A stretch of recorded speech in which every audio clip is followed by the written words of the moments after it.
我走不动了，姐，我真的走不动了。我们还要走多久啊？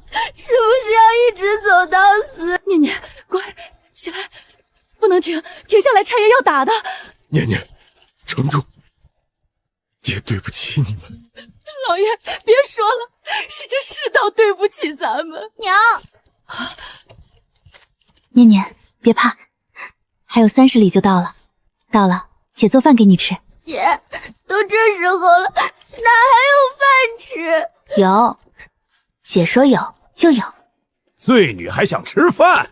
嘿嘿嘿，做你的春秋大梦。小丫头馋肉，这肉是爷的，你们这些罪人啃树皮去吧。大爷，我妹妹还小，小就饿不死，再多嘴，连水都不给你们喝。哥，别，一只死兔子而已。你说什么？我说，差爷腰上那只兔子，是早上撞死在石头上的吧？你怎么知道？血没放干净，肚子也没破。这种兔子，您要是直接架火上烤，烤出来又腥又柴，塞牙。哟，醉女还懂吃。差爷要是信我，把兔子给我，我能让您吃上没吃过的味道。要是不好吃，您一脚把我踹沟里去。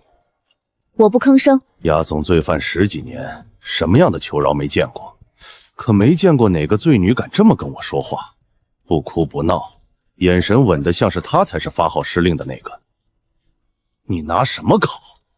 火都没有。火我雷声，您把绳子松了，我就能动手。头，可别让他跑了。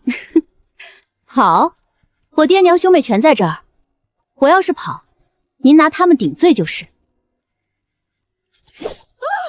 我给你一炷香，哼，好不出花样，我连你爹的口粮一起扣了。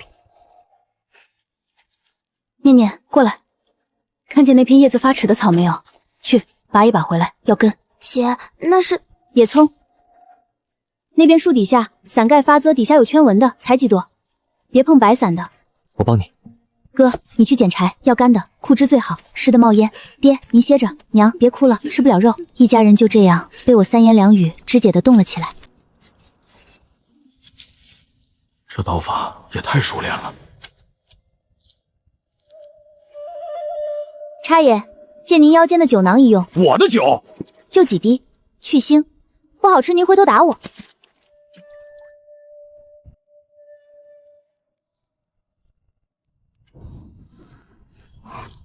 头，这味儿，这是兔子，这能是兔子？差爷，熟了。随便嚼2口，挑个刺，得把脸面正回来。怎么样？头，到底好不好吃啊？给兄弟们也尝尝啊，头。还有吗？兔子就1只。差爷要是觉得还行，这一路也未管够。我能给您和各位兄弟做顿真正的饱饭。真的假的？你还能做别的？能，不过我家里人也得吃，我做饭得管我全家一口热乎的。差爷，这个条件行不行？这一句话，要么换来一顿饱饭，要么换来一顿打。成，你给爷和弟兄们做饭，你全家的口粮也给你加倍。还愣着干什么？分头去打野味！听这丫头的。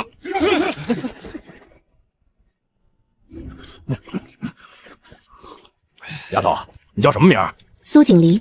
你这手艺糟在流放路上，可惜了。也正是这顿饭，让一路上鼻孔朝天的差姨话头松了。差爷，我们要去的黑松岭到底是个什么地界？那地方啊，苦寒，一座废了的旧军堡，四面是山，外人都说是死地，进去的没几个能活着出来。哦，为何活不出来？冷呗。再一个没吃的，满山林子野东西多，可那帮罪户要么文弱书生，要么娇生惯养，谁会进山讨食？守着金山，活活饿死。守着金山，活活饿死。别人眼里的死地，在我眼里，那是一座还没人挖的金山。又走了几日，黑松岭到了。完了，到了这鬼地方，就是等死啊！锦离，咱们可怎么活？丫头，好好活着，你这手艺不该烂在这儿。旁人看见的是断墙、荒草、绝路，我看见的是背风灌墙能挡寒，齐腰荒草下是肥土，那片林子郁郁葱葱，溪水声隐隐传来。哥，别愣着，先把院子清出来，今晚让全家睡屋里吃热饭。明明是死地，他竟无半分灰白，倒像回了自家。这些天头一回觉得还能活下去。锦鲤，我有句话想问你。哥，你说。打从流放路上起，你就变了，到底是哪来的？我不能说。上辈子我一双手能调和百味，让王公贵胄为一道菜折腰，更不能说我是死了一回，才又睁眼回到这具被陷害、被流放的身子里。哥，你看，这片林子出菌子、出野味、出野菜，这些东西在咱们手里是吃食，可在城里酒楼贵人手里是钱。这片坡地能种菜种豆，豆子能做酱，越陈越香，城里人抢着要。这条溪有鱼有虾，还能引水灌田。你是说，咱们能靠这些在这儿活下去？不止活下去，哥，咱们要在这儿活成北京最让人羡慕的那一家。都把眼泪收一收，从今天起，这地方归咱们说了算。我记得是谁把我推下来的，我也记得这一回要怎么一步一步爬回那个最高的地方。只不过这一次，我要带着全家一起上去。昨儿后半夜那股肉香勾得我一宿没睡踏实。这破堡20年没住过人了，你们是新来的罪户？你是什么人？老头子姓赵，赵铁山，在这黑松岭守了20年。我要挖这座金山，正缺个懂这山的人。赵博士吧，守了20年，这黑松岭的沟沟坎坎，您闭着眼都能摸清了。那可不，一个丫头片子，问这个做什么？丫头片子昨夜炖的肉，香到您一宿没睡踏实，锅里还温着小半碗。赵伯要不要进来喝一杯？守这鬼地方20年，见过的罪户没80也有100，哭的闹的求活路的都见过，可没见过哪个头一天落脚就敢请我喝肉汤。你不怕我喝了你的汤，转头就去衙门告你们私设造火？私设造火犯哪条律？朝廷把我们扔到这死地自生自灭，可没说不许咱们生火做饭。赵伯守20年，路熟地熟人也熟，一碗汤换您几句指点，这买卖您不亏。你这丫头不简单。赵伯喝您的汤吧，凉了心。 20年了，顿顿是糙米拌血水，今儿这一口是人吃的味儿。喜欢，往后顿顿都有。赵伯，我问您几件事，您给句实话。这满山林子，野味多不多？菌子有没有？坡地能不能开？溪里有没有鱼？野兔、山鸡、狍子撵都撵不完，就是没人会拾掇。菌子开春往后，松树底下一窝一窝，背风那几片土是黑的，肥得很。溪里冷水鱼，刺少肉嫩。可惜啊，这么些好东西全烂在山里。为什么烂在山里？没人要啊！离镇子30里，山路难走，猎户打了野味儿，路上就臭了。谁乐意跟咱们罪户打交道？赵伯，您这话说反了。东西烂在山里，是因为没人会把它变成钱。可要是有人会呢？丫头，你想干什么？这黑松岭方圆100里最大的买卖人是谁？丰隆号的钱有富，北境山货、皮子、药材大半从他手里过。他人呢？那老抠这2天就在30里外的镇上收皮子。咋的？你还想见他？我不去见他，我让他来见我。你一个罪户丫头，拿什么让钱有福那种人上赶着来见你？拿一坛他这辈子没闻过的味道。接下来的几日我没歇过。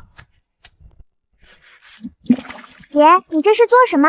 做酱，等它发好了，就是咱们换钱的本钱。丫头，这豆子糊糊能值几个钱？赵伯，您再等几日，几日后头一瓮酱开了封。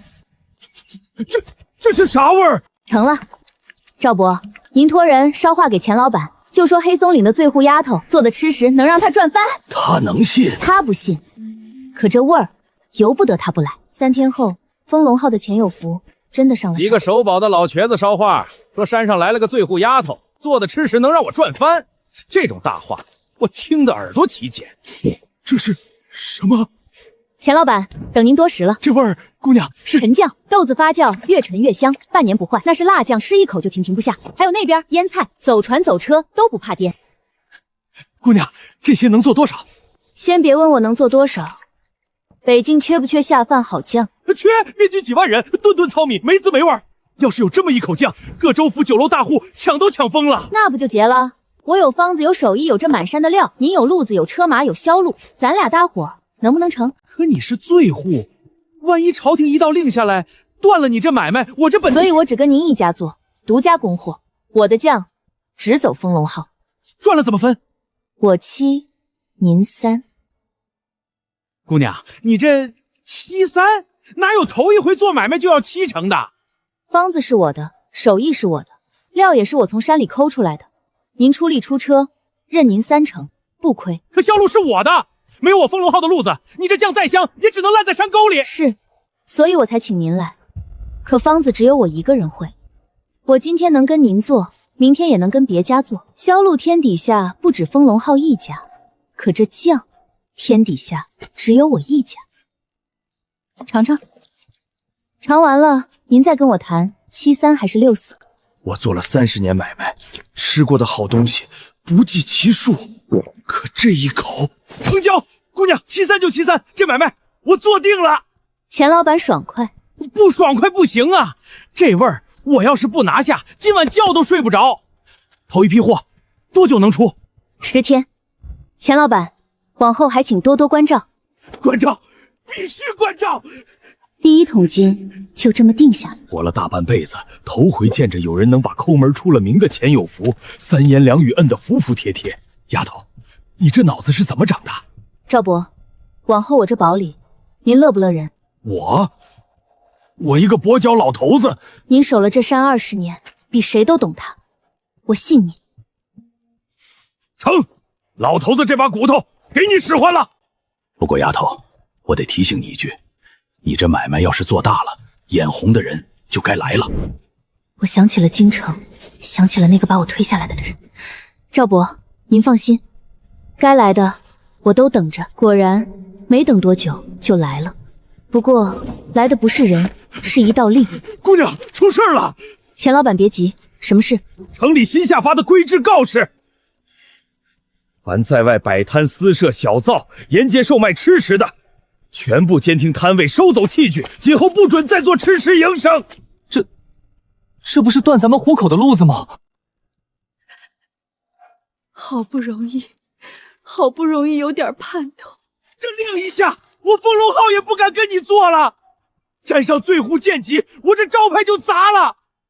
钱老板，您先坐。我哪儿坐得住？这道令是冲着我一个人来的。冲你来的？你认识州府的人？我不认识州府的人，可有人认识。这道令来得这么巧，这么准，我前脚刚谈成买卖，后脚这令就到了。州府衙门怎会闲到专门盯一个流放罪户？除非是有人受了意。苏寒烟，除了那个嫡姐，没有第2个人会盯着我盯得这么狠。姑娘，那个把我推进流放路的姐姐，那现在咋办？难道这买卖真做不饭吃都容不下了？做得成。钱老板，这道令里有个天大的漏洞。漏洞？令上管的是流放罪户私设造访，他管的是罪户的身份。可要是我不以罪户的身份行商呢？你不是罪户，那你是什么？这黑松岭外头的边军几万将士，吃的军粮用的酱料，是不是常年短缺？那可不，军需向来紧吧。军中采买军需，是不是不论出身，只论东西好坏？你是说我不做罪户的买卖，我做军需的买卖，把酱和耐储吃食报边军立将户籍，将户归军中管。州府那道见籍令管不着我。妙啊！姑娘，你这一手绝了！州府那帮人怕是做梦也想不到，一道断你活路的令，反倒把你往军里送了。这一回是有人想踩我，可惜踩不动。要立军需将护的级，得有军中的人点头。赵博自告奋勇说认得军需营几个老相识，也正是为着这桩事，没过2日，黑松岭迎来了一队人马。那是我重活1岁头一次见到他。军爷过境，都让让。丫头，是镇北军的人，领头的是少将军江临川。少将军，统领北境10万边军的那位，邓贤人见着他大气都不敢喘。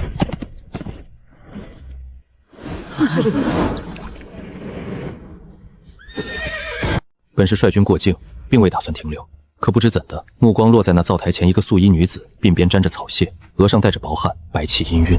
她身后是断壁残垣的废堡，叫她站在那一锅腾腾热气里，竟比满山萧索都要鲜活。将军，这里是流放罪户的堡。回将军，是。罪户为何有热汤喝？他问的不是汤，他问的是这群被天下人放弃、扔到死地等死的人，凭什么还活得有热气、有盼头？将士们活一口气，也活一口饭。再难的地方，能吃上一口热的，心就不会死。我统兵多年，见惯了将士在苦寒里熬，在断粮时挨。多少次，眼睁睁看着一支吴军，不是败在敌人刀下，而是垮在饥寒交迫里。好一个能吃上一口热的，心就不会死。留半车军粮，将军留下。就说军中过境，扰了百姓生活，抵账。将军，这使不得，我不过煮了锅汤。我不白拿你的东西，你也不必白拿我的。那灶上的人叫什么？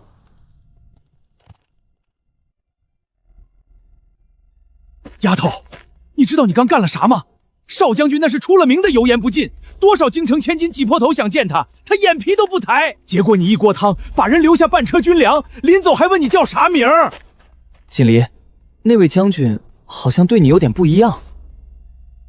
想多了，他不过是看着堡里人可怜，发了善心。有了这批粮，立军需将护级的事儿又多了3分把握。一个过境的将军罢了，往后未必还能再见。将军，那醉狐丫头的名字属下打听清楚了，她叫苏锦离，原是京城相府的2小姐，因家中获罪，举家流放而此。苏锦离，那个人来的时候，黑松岭正是最热闹的光景。丫头，照这么下去，过了年咱这堡……赵伯，这是哪儿来的贵客？妹妹，姐姐来看你了。寒夜，姐姐大老远的来采泥地，不嫌脏？咸啊，怎么不咸？这味儿，这泥，这一院子的破瓦罐。妹妹，姐姐在京里听说了，夜里都替你掉眼泪，是吗？姐姐的眼泪倒是金贵。妹妹，这是什么话？一笔写不出2个苏字。母亲在京里日日念你，特意打发我带了些衣裳细软来。丫头，这女人小的不对劲儿。姐姐有心了，东西放下，姐姐请回吧。这地方污糟，当心脏了您的邪。我千里迢迢上这座山，可不是来送东西、受这份冷脸的。妹妹，姐姐听说你在这山里头做起买卖了，还跟那什么风龙号搭上了线。来了，不过是为了讨口饭吃。姐姐消息倒灵通，讨口饭吃，妹妹太谦了。你这一窝窝的可都是能换大钱的金疙瘩呢。陈酱、辣酱、腌菜，这有是什么？金钩酱，养了快2个月，是给军需营留的样子，看看可以，别碰。哦，这么金贵。寒夜，你这是做什么？你这是诚心的。哎呀，姐姐手滑，这地方太滑了。妹妹你看，是不是该借逛10百？不过不就是一瓮酱吗？妹妹你手艺这样好，再做一瓮不就是了？那是我和兄长和领民们守了快2个月养出来的，是要送进军需营，立住军需将护级最要紧的样子。苏寒烟要的就是我当众失态、撒泼、动手。只要我一动手，罪户行凶、冲撞官师的帽子立刻扣下来，立即的事彻底完蛋。姐姐说的是，碎了再做就是。这就对了嘛。对了，妹妹，你这买卖是跟风龙号钱掌柜做的吧？这位是钱掌柜，久仰。我是相府的大小姐苏寒烟，这位是我妹妹。相府大小姐，这位的穿戴气度和苏锦林这落魄罪户天差地别。钱掌柜，我妹妹一个流放罪户，蒙你照拂，做些小买卖糊口，我本该谢你。不敢。可有句话我得提醒钱掌柜，我妹妹是戴罪之身，朝廷刚下了令，罪户行商是要列贱籍的。钱掌柜的风龙号是北境头一块金字招牌，跟一个贱籍罪户搅在一处，传出去可不大好听。钱老板，我立的是军需将户及规矩云馆，州府那令。妹妹，军需将户的籍要军中点头才作数，我倒听说你这籍还没真立下来呢，八字还没一撇，也好意思拿出来唬人。立即的话已递出去，可军中尚未正式回文，在没盖印之前，这事确实悬着。苏姑娘，这不是钱某不讲信义，实在是您这身份太敏感了，我这一整个风龙号担不起啊。钱老板，咱们立了字据的，头一批货您都拉走卖了，赚了多少您心里清楚。赚的钱钱某分文不少，加倍还您。这买卖钱某做不了了，告辞。这可咋整？风龙号一走，这酱卖给谁去？人家是相府大小姐，咱苏姑娘到底是罪户。早说这买卖玄乎。妹妹，姐姐跟你说句掏心窝子的话，你斗不过我的。我在京里动动手指，你在这山沟里挣的就全没了。你以为换了个地方就能翻身？泥地里刨食的命，认了吧。满院的人，满地的碎瓮残酱，逃走的客商，动摇的人心。这一回合我输了，输得干干净净，颜面扫地。姐姐说的对，我斗不过姐姐，妹妹能想通就好。行了，姐姐的话带到了，东西你们留着，姐姐这就回京，免得脏了地方。对了，妹妹，母亲若问起你，我就说你在这儿挺好的。丫头，你怎么让他走了？那一凤将的字据，咱们就这么认了？锦离，这可怎么办啊？钱掌柜一走，这买卖……赵伯，我在。这万将养了多久？快2月了，眼看能送军需营了。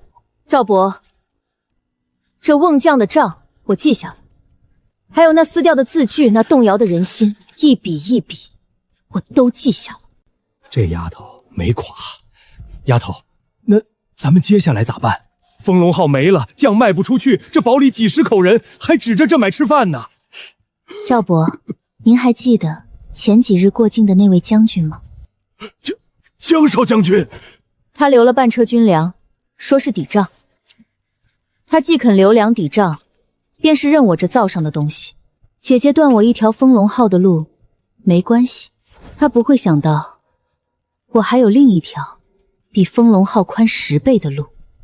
军需，这北京10万边军才是我真正要走的路。他以为踩碎我一瓮酱，断我一个撑商，我就完了。可他不知道，他今天踩碎的不是我的根，是他自己的。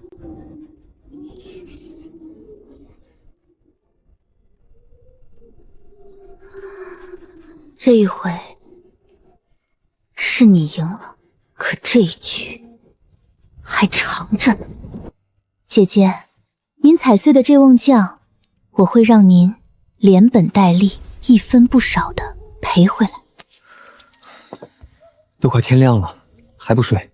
哥，这份文书明日一早你亲自送去军需营。军需营？咱们军需将户的籍不是还没批下来吗？苏寒烟今日当众都说了，那籍八字没一撇。正因为没批下来，才更要送。风龙号被他断了，军需这条路是咱们唯一的活路。他想赌，我偏不让他赌成。我知道了，你放心。第二天一早，哥揣着文书下了山，我没歇着。丫头，别看了，碎了的看也变不回来。赵伯，后山那处旧地窖，眼下养着几口瓮，3口大的，都是前阵子封的新将，养得正好。怎么，你还想？那是咱们仅剩的本钱了，眼下就指着这3口瓮，再开新局。从今天起，那窖得日夜有人盯着。成，我亲自盯。可天偏偏不遂人愿。那几日，黑松林赶上了连绵的阴雨。姐，这雨越下越大了。赵伯说溪水涨得凶。把料放下，快回堡里，这雨不对劲儿。丫头，不好了，溪水暴涨，山上发红了。对头马上到，快撤人！撤人？那3口瓮，瓮不要了，要命啊！洪水下来，人都得死。可那3口瓮是我仅剩的本钱。丫头，你疯了！念念出去，赵伯叫人。冲走了，我就真的一无所有。再高一点，就差一点。苏锦麟，是他。水头到了，你不要命了！我还没回过神，最后的本钱全没了。将军，我的瓮没了，能再做？人没了，拿什么再做？你可知道，方才那水头再晚一些，连你一起卷掉。风罗号断了，我就剩那3口瓮。我不管你那是什么，那3口瓮加在一起，不值你的一根手指头。你的手，苏姑娘没事吧？刚才那水头吓死人了。苏姑娘真是好样的，都那个时候了，还想着抢救将瓮。咱们苏姑娘胆子比男人还壮，换了旁人早下滩了。苏姑娘这般能干，这般有胆识，咱黑松岭真供出了个女中豪杰。旁人都夸你能干，我只想问，疼不疼？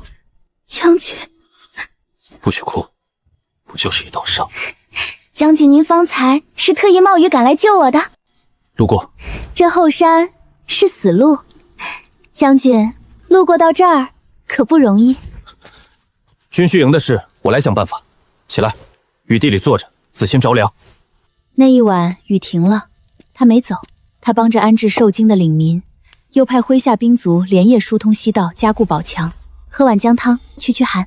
换相了没有？赵伯帮我换过了。将军，今日的事谢谢你。我弟的那份军需文书，今早刚让我兄长送去营里，如今3口瓮也没了，怕是更难了。那文书我看过，军需将户的急我准了。将军，枫红号那条路断了，不要紧。北境10万边军吃的军粮用的酱料常年短缺，你这手艺本就该供军中，只是边军过冬的难处，远不是一道急几瓮酱能解的。将军是说，北境苦寒，入了冬，大雪封山，粮道难行，粮草一旦运不上去，眼睁睁看着孤军断粮是常事。不是死在敌人刀下，是冻死饿死在雪地里。将士再勇没饭吃，握不住刀，军心再起，饿上7日也得溃。这是我做主帅的最怕的事。将军，您等我一下。这是什么？酒蒸饼，我闲时琢磨的。粮食9蒸9晒，压到最实，再封油裹住。将军，掰一块尝尝。这一块饼令寻常干粮3日的量，压得极实，半年不腐，不怕颠，不怕潮。一个士兵怀里揣3块，就能在断粮的雪地里撑上10天。这饼你能做多少？将军要多少，我做多少。将军，我治不了刀伤，挡不了风雪，可我能让您的弟兄们饿不死，有力气握得住刀。我统兵半生，求的是10万将士能活、能战、能归乡，而眼前这个被天下人弃如敝履的流放女子，竟轻描淡写的把我求而不得的东西递到了我面前。苏锦离，将军请讲。这酒征长，我即刻报与军中，按军需采买，绝不让你吃亏。日后边军的军粮、酱料一应耐储吃食。黑松岗这条线，我亲自护着。州府那帮人再想动你，先过我这一关。多谢将军。先把姜汤喝了。你今日落了水，受了伤，再着了凉，谁给我做这酒蒸饼？江临川走的时候已是后半夜，伤口按时换药。酒蒸饼的料缺什么，列单子给赵铁山，我让人送上山。好，我走了。姐，那位将军今天看了你6次，睡觉去。他帮你裹手的时候手都在抖。姐，你脸红了。睡觉觉。姐，他临走还回头看你了，我看见了。苏念念，咱姐这是要交好运喽。旁人都夸你能干，我只想问，疼不疼？胡思乱想什么？睡。也不知过了多久，我在一片疲惫里沉沉睡了过去。丫头，江少将军送料来了，整6大车。昨夜才递的话，今早料就到了。这位将军办事是真不妥。可不嘛，我活这把岁数，头回见军里的人对咱醉户这么客气。料到了，别耽搁。从今天起，这座堡就是军粮房。哥，管蒸晒，火候我盯过一遍，照着来。赵伯，料分3等，最实的风油压模入库。念念，每出一筐记一笔。照这势头，半月准能凑出头一批。不够，落第1场雪之前备出撑半月的量。为啥非赶落雪前？将军说过，北境的冬天，大雪一封山，粮道就断。我心里不踏实。第1场雪3天后落了下来，又急又狠，一夜白头。苏姑娘在哪儿？军爷，怎么了？将军他们被困在雪岭了，断粮断了7天了。什么？军需营不是刚补过粮草？粮道被截了，接济全断了，7天了，顿顿喝雪水啃树皮，再撑下去全得冻死。雪岭隘口那是死地中的死地，3000人一个都回不来。将军派你来的？不，将军不肯派人来求，他说黑松岭刚立军需急，不该把这死局压在您一个流放女子身上。是我们几个瞒着他跑出来的。全军都知道您有一种饼，顶饿耐放抗雪，求您救救这3000人。起来，库里所有的饼全部装车。赵伯，召集能上山的人手，我亲自押粮上雪岭。什么？丫头，那是雪岭，路都没了，你一个姑娘家上去就是送命。把饼交给军卒带上去就是，你何苦亲身犯险？光送饼没用。断粮7日，眼下最要命的不是没饭吃，是军心。3000人困在雪窝子里，又冷又饿，看不见活路。今天有人喊一句撑不下去，明天就有人想逃想降。军心一散，我把饼送上去，也救不回一支垮了的军。我上去不光送饼，我是去把那口要散的军心给他们撑回来。将军，底下有人在传，说咱们被朝廷放弃了，说再不突围就得全饿死在这儿。传令，把我的战马杀了，分给重伤的弟兄，再撑1日。将军，苏锦离，你怎么会在这儿？这是雪岭，你不要命了？将军，你的兵饿不死了。传令，来国生火，全军开放！将军，光发饼不够，弟兄们饿了7天，肠胃空了，干饼直接啃上身。赵伯，架锅化雪水，把饼掰碎煮成糊，撒上我带的肉酱菜干，煮一锅热乎有滋味的饭。分饼有讲究，重伤年幼的先吃，每人先1小块垫底，半个时辰后再添。饿久了的人不能一口吃撑。风雪好像没那么冷了。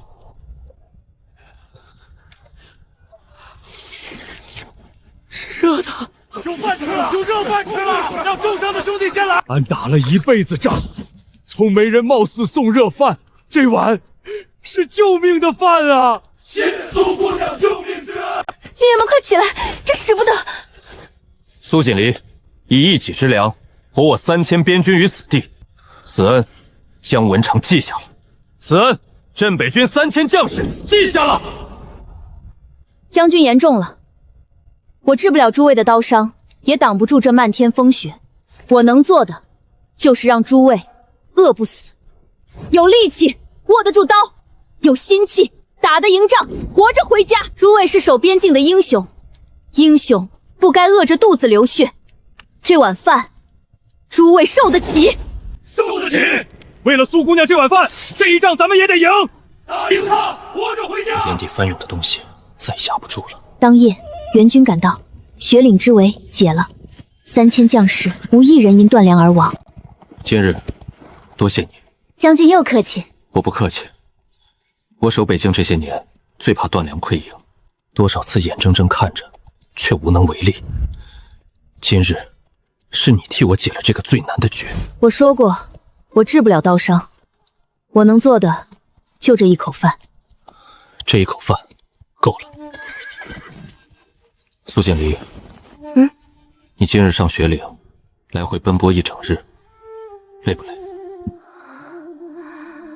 我说我那句，累不累？不累，做这些是我自己愿意的。何况有人记着问我一句累不累，再累也值了。你可在边关动了半生的心，为什么轻轻烫了一下？一个流放的贱籍商户，声望竟越爬越高了。声望越高，摔的就越准。传话给军中那位孙大人，让他按计划动手。我倒要看看这一回是他的柄硬，还是我这局狠。没过几日，黑松岭就变了天。丫头，不好了！官兵乌泱泱一片，把堡围了。哪位是苏锦离？我便是。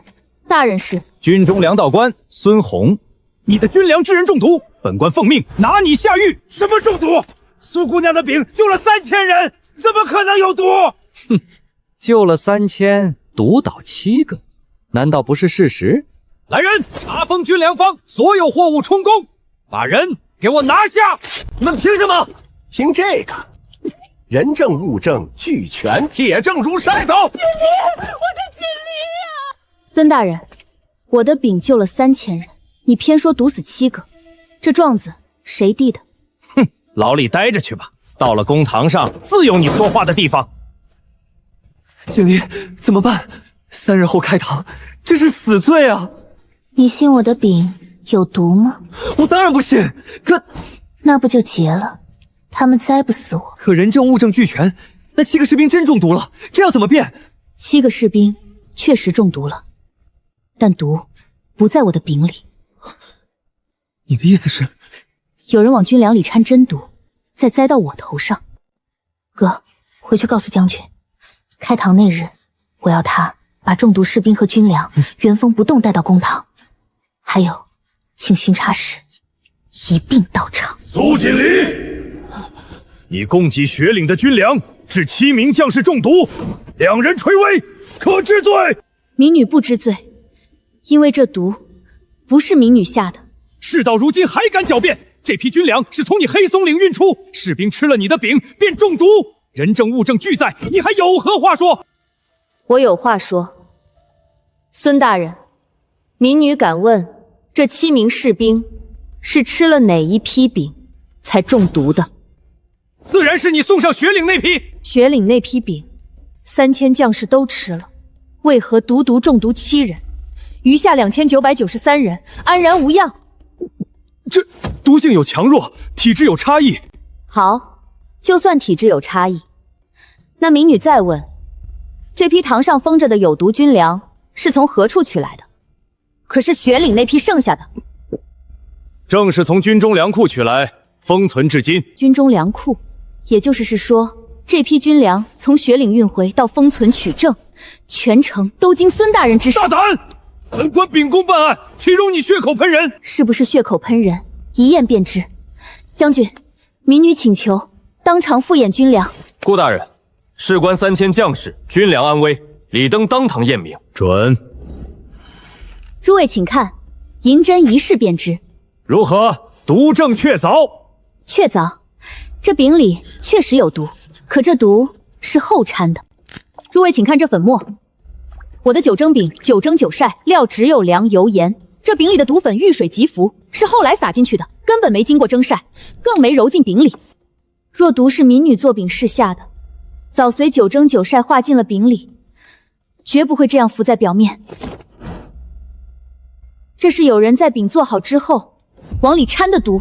一派胡言！谁能证明不是你做饼上下的毒？我能证明，孙大人，民女有一法可证这饼原本无毒。在场诸位，无论官差、士族、百姓，谁愿意当堂生吃我黑松岭的军粮，验一验到底有没有毒？我先吃。黑松岭的军粮我吃过不止一回，从无毒。我也吃，苏姑娘的饼救过我的命，给我也来一块，给我也来一块。3000将士吃了我的饼，活了命；满堂之人吃了我的饼，安然无恙。唯独孙大人手里那批毒粮，毒粉浮于表面，后掺无疑。孙大人，这毒到底是民女下的，还是经你的手掺进去的？你血口喷人，是不是血口喷人？孙大人，你敢不敢也当堂吃一块？你封存的这毒粮，你不敢，因为你比谁都清楚，那饼里的毒是你亲手掺进去的。这是当日雪岭剩下的圆饼，一直在我身上。顾大人，请验。此饼与孙大人封存的同一批，却分毫无毒。同一批军粮，我身上的无毒，孙红封存的有毒。毒是在军粮离开黑松岭入了孙红之手后才掺进去的，铁证如山。孙红，你可还有话说？不是我，是有人指使我，我也是奉命行事。奉谁的命？说！是相府大侠苏寒雪，是他送来毒粉，要我掺进军粮诬告苏锦ris，他还说事成后二皇子会保我加官进爵。二皇子？苏寒烟与二皇子勾结，贪墨了30万赈灾银，怕东窗事发，先把苏家满门构陷流放，又怕苏锦ris在北境翻身，查出当年旧案，才要置他于死地呀！这是苏寒烟的密函，有他亲笔和二皇子印，我是想留条后路啊！将这毒粮塞进孙红嘴里。孙大人，你说我的饼有毒，来，你吃。你不是说有毒吗？吃啊，吃不死，就该轮到你进去了。民女的饼从来只为活人，不为害人计。粮道官孙红构陷忠良，掺毒军粮，攀要同党，证据确凿。来人，拿下押解回京，听候发落。相府苏寒烟二皇子勾结贪墨一案，即刻上奏太子彻查。是。我从阶下囚一夜之间翻了身，而那个远在京城自以为稳操胜券的女人还不知道，她精心布下的这一局，非但没能弄死我，反而把她自己把二皇子把那30万赈灾银的旧账全都掀了出来。苏姑娘当庭破局，真乃奇女子，好胆识，好心计，这才叫绝处逢生。在牢里这3日，疼不疼？将军这是在心疼我。孙红攀咬出的那些苏寒烟二皇子30万赈灾银，证据已连夜呈送京城。顾大人说，太子定会彻查。将军，谢谢你。今日若不是你带头吃那块饼，我信你。这一信，便信到了京城。那笔本该发往北境灾民的赈灾银，被二皇子和苏寒玉私吞，就怕东窗事发，先把彻查旧案的苏正良满门构陷流放。旨意下来那日，黑松岭的领民挤在宝前听人念。奉太子令，查二皇子勾结贪墨，构陷忠良，证据确凿，夺封号，圈禁府中。粮道官孙红掺毒军粮，攀要同党，抄家流系。相府苏寒轩构陷亲族，勾连贪墨，逐出族谱，贬为庶民，逐离京城。原相府苏正良蒙冤受屈，官复原职，即日昭雪。昭雪啊！咱们苏大人昭雪了！锦离，咱们冤案翻了，你爹官复原职了，咱们能回京了。锦离，是你把咱们全家从泥里一点一点拉回来的。是苏姑娘救了咱们黑松岭，苏姑娘大恩大德。不该。甘心，我布了那样周密的一局，怎么会输给一个流放的、做饭的贱役之女？到地方了，往后你就在这儿待着吧。这位姑娘，我家东家路过此地，命小的给您送檀酱。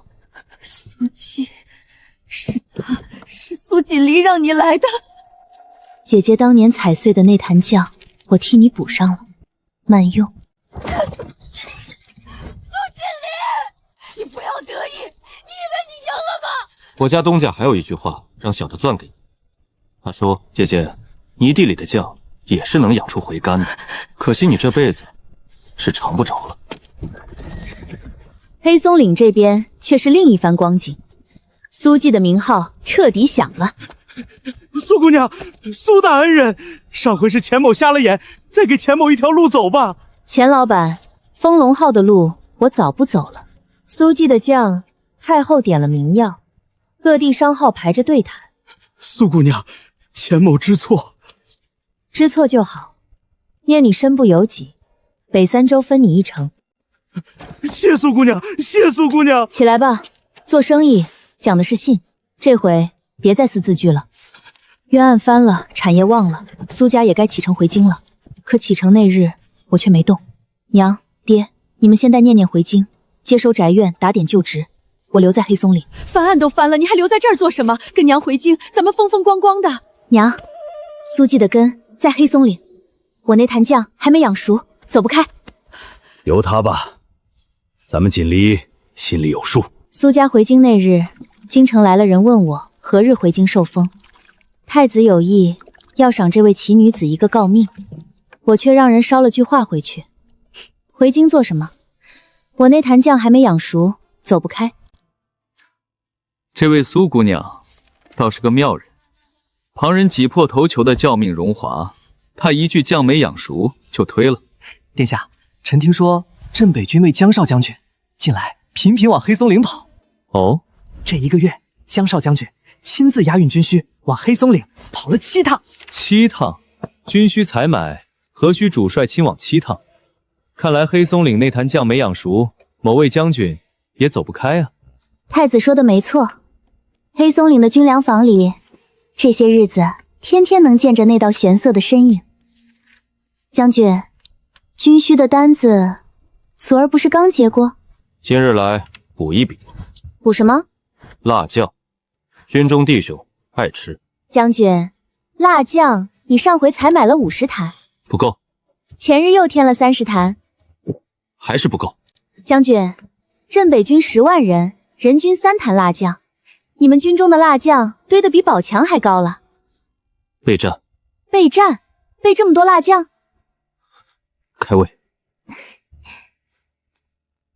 那位威震北境、油盐不进的少将军，正趴在柜台上，目不转睛的看自家姑娘算账。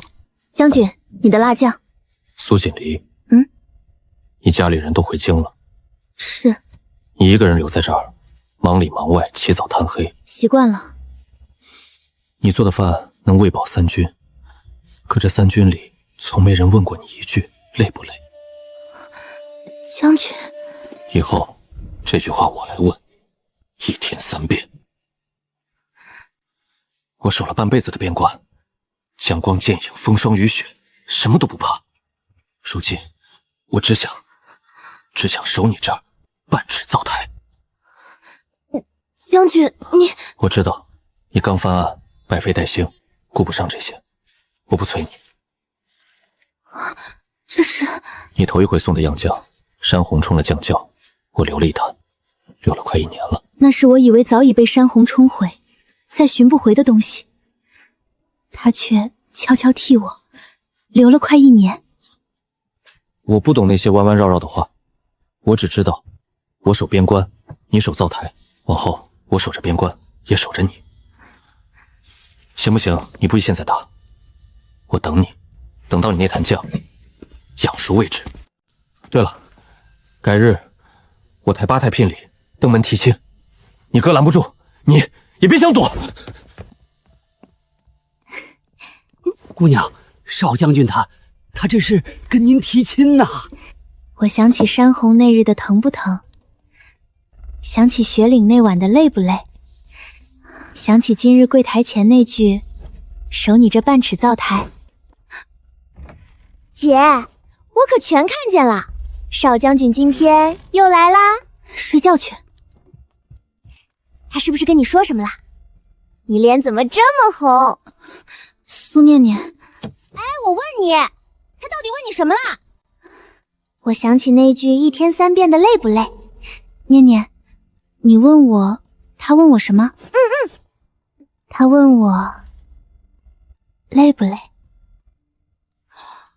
姐，我懂了，这是表白，少将军跟你表白了。睡觉。姐，你答应没有？答应没有嘛？夜深了，睡。我看姐你这弹酱快养熟喽。丫头，不好了，马匪夜袭，还掳人！快，组织领民护住女眷孩子，退到内堡。丫头，这伙人来者不善，咱们打不过。打不过也得护住人。不对。什么不对？赵伯，你看他们的刀是一个样式的。你是说，这刀是关造制式？还有，你听他们喊话。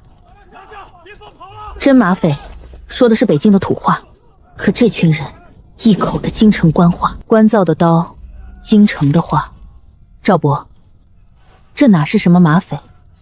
是有人假扮马匪，专程从京城来，要烧我的坊，掳我的人。京城还能有谁？苏寒烟的女人不是被贬庶民扔破庙了吗？困兽之斗罢了，他输得不甘心，临死也要拉我垫背。可他算错了一件事。什么？他算错了，这黑松岭如今不是他想烧就能烧，想掳就能掳的地方了。镇北军在此，尔等鼠辈休得猖狂。是他。军来了，咱们有救了！苏锦离，退到内堡，这里交给我。赵伯，这伙人是来烧房掳人的，见势不妙，定要从进宝口逃窜。3处进宝口，我带领民设伏，堵死他们退路。丫头，你疯了！那是匪，假匪，他们慌了，只想逃。咱们守在退路上，瓮中捉鳖。会使锄头镰刀的，跟我来，守住3处宝口，一个都别放跑。不过半个时辰，几十甲匪尽数擒获。江将军，我都给你堵在宝口了，一个没跑。苏姑娘智勇双全，女将军一般。咱们苏姑娘真是女将军啊！女将军威武！他们看你赢了，我只看见你又受伤了。女将军威武！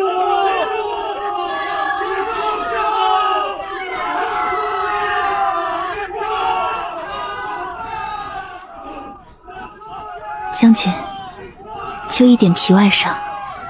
皮外伤也是伤，以后这种事不许你再冲在前头。好，我听你的。擒获的甲匪一审即破，果然是苏寒烟困兽犹斗，变卖家当，买通这伙人假扮马匪，要烧苏记的坊。人证物证连同他最后这桩罪一并成了京城。至此，3番5次置我于死地的女人，彻底翻不了身了。黑松岭这边却迎来了天大的喜事，甲匪一平，江景川说到做到。苏兄，这一桌喜宴，我备了1年半。从初见那碗汤起，我就想着，有朝一日要风风光光娶你妹妹过门。我还没答应。哥，从小到大都是你护着我，这次换个人护我，行不行？行。你要是敢欺负我妹妹，不敢，这辈子只敢护着。大婚那日，黑松岭办了一场前所未有的喜宴。好啊，好啊，咱黑松岭的丫头出嫁了。苏锦离，这道关、这支军、这条命，从今往后都归你。我什么都不要，只要你点头。旁人都夸你是聚宝盆，是女将军，是活菩萨。只有我知道，你也是个会累、会疼、需要人心疼的姑娘。这辈子，这个心疼你的人，我来当。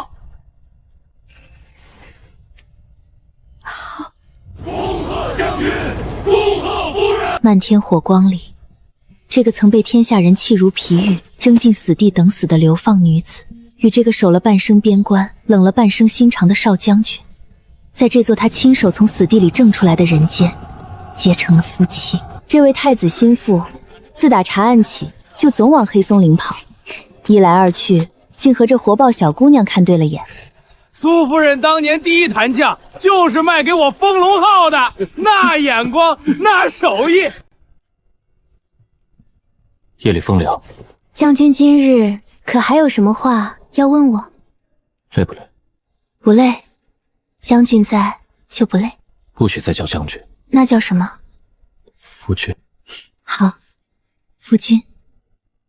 成婚后，江临川立了个规矩，每年无论边关多忙，他都要回黑松岭住满5个月。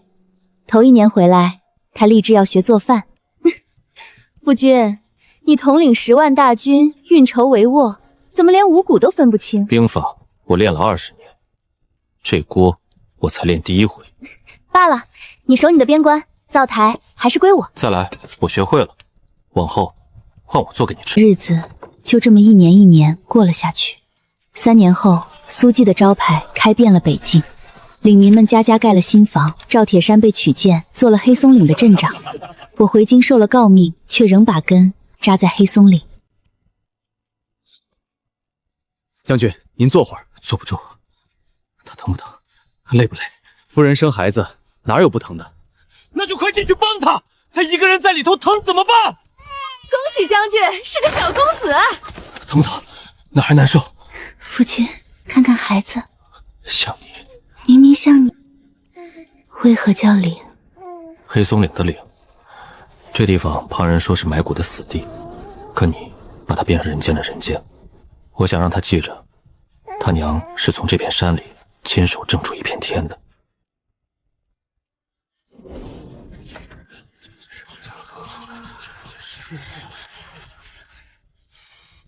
陛下，臣镇守北境12年，边关无虞，可有半分懈怠。臣每年回黑松拼5月，10万将士良足西起，战无胜场。臣的妻儿在那里，臣守了半生边关，护的是天下人的团圆。难道独臣自己，连回家看一眼妻儿都算失职？江青守土有功，何错之有？准江青每年归黑松岭省亲，无需再奏。转眼10年，当年那座断壁残垣的废堡所在的黑松岭，如今成了北境第1商镇。赵铁山当了10年镇长，把这镇子管得井井有条。苏念念早嫁了顾城，小两口时常回黑松岭住。苏景行掌着苏记遍布北境的商队。这一年的某日，苏记的一支商队行经京城外那座破庙。10年了，那个曾经心比天高的女人，在这破庙里苟活了10年。夫人，是否要处置？商队路过，管事请示车中的苏锦离，不必，给他。夫人，这看在他也曾是苏家人的份上，饿不死他就行。